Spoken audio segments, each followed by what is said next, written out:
दोस्तों, जब भी हम किसी सरकारी नौकरी का फॉर्म भरते हैं तो हमारे दिमाग में सिर्फ दो ही चीजें आती हैं। पहली तगड़ी सैलरी और दूसरा सरकारी नौकरी का रुतबा। लेकिन क्या आपने कभी सोचा है कि सिलेक्शन होने के बाद जब आप ड्यूटी पर जाओगे तो आपको पहले महीने हाथ में कितने पैसे मिलेंगे? और सबसे बड़ी बात, वहां जाकर आपको असल में काम क्या करना पड़ेगा? क्या सच में सरकारी नौकरी में सिर्फ आराम होता है या फिर जमीन पर कहानी कुछ और ही है?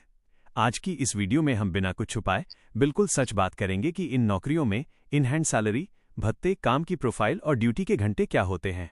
तो अगर आप भी इस साल एक परमानेंट सरकारी नौकरी का सपना देख रहे हैं तो इस वीडियो को एक सेकंड के लिए भी मिस मत करना।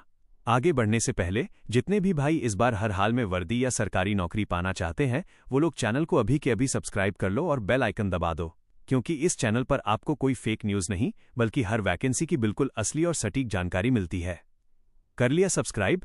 चलिए अब बढ़ते हैं मुद्दे पर।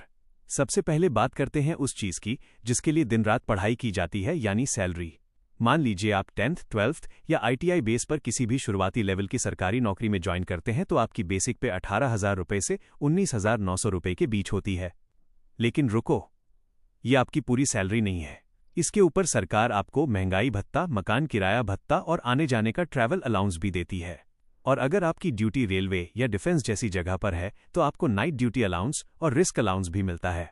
अब बात करते हैं असली गणित की। सब कुछ मिलाकर और PF कटने के बाद पहले ही महीने आपके बैंक अकाउंट में 30,000 रुपये से लेकर 35,000 रुपये तक की इन हैंड सैलरी क्रेडिट होती है। यानी शुरुआत के हिसाब से एक बेहद शानदार सैलरी मिलती है।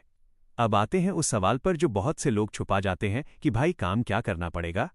देखो दोस्तों, सोशल मीडिया पर लोग अक्सर कह देते हैं कि सरकारी नौकरी में जाकर सिर्फ बैठना है और चाय पीनी है, लेकिन ये बिल्कुल झूठ है। सरकार अगर आपको 35,000 रुपये दे रही है तो वो आपसे पूरी ईमानदारी से काम भी लेगी। नॉर्मली ड्यूटी 8 घंटे की होती है, लेकिन शिफ्ट बदलती रहती है, दिन और रात दोनों में। अगर आप टेक्निकल फील्ड या ITI से हैं तो आपको मशीनों की मेंटेनेंस, सिग्नलिंग या फिटिंग का काम करना होगा। अगर आप ग्राउंड स्टाफ में हैं तो ट्रैक की देखभाल, स्टोर की जिम्मेदारी या बड़े अधिकारियों के असिस्टेंस का काम संभालना होता है। सीधी बात यह है कि काम मेहनत का होता है। धूप हो या बरसात, आपको ड्यूटी पर तैनात रहना पड़ता है। लेकिन इस मेहनत के बदले जो आपको जॉब सिक्योरिटी, मेडिकल सुविधाएं और समाज में इज्जत मिलती है ना, उसका कोई मुकाबला नहीं है। तो भाइयों, सरकारी नौकरी में सैलरी तो बहुत दमदार है, लेकिन उसके लिए आपको ग्राउंड पर मेहनत करने के लिए भी तैयार रहना होगा। अब आप लोग मुझे कमेंट करके नीचे ये बताओ कि आप अभी किस सरकारी एग्जाम की तैयारी कर रहे हो। कमेंट में अपने एग्जाम का नाम जरूर लिखना ताकि अगली वीडियो में मैं उसी जॉब की पूरी सच्चाई आपके सामने ला सकूं। वीडियो अच्छी लगी हो तो एक लाइक ठोक देना और अपने दोस्तों के साथ शेयर जरूर करना।